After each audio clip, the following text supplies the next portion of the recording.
j'aimerais dire un grand merci à ces personnes qui prennent du temps.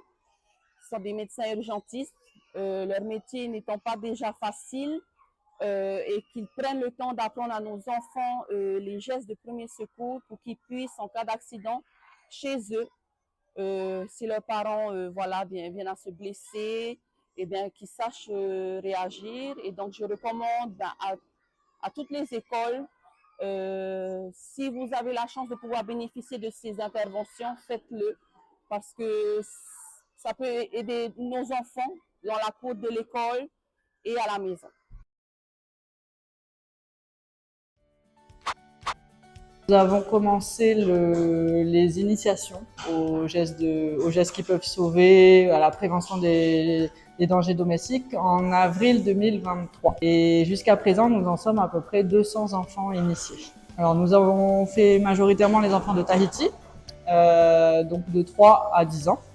On a eu une école, une classe de Aratika. Les interventions se déroulent sur une matinée en général. Bien sûr, on adapte le temps en fonction du niveau scolaire des enfants. On a plusieurs parties dans nos interventions. Donc, on a une partie plutôt identifier les dangers domestiques. Ensuite, on a une partie apprendre à se protéger. Une partie reconnaître une situation anormale qui peut être grave. Une partie alerter.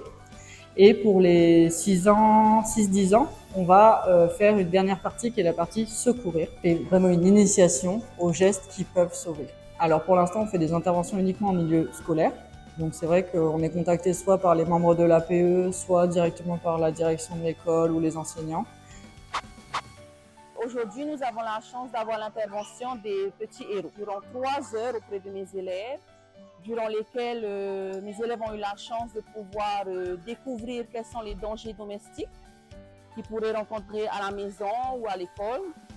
Ensuite, ils ont appris quelques gestes de premier secours. Je trouve que le fait qu'il y ait d'abord une partie théorique puis une partie pratique, ça les motive à faire les ateliers et en même temps, le fait qu'ils fassent les gestes les premiers secours, ils arrivent à mieux retenir.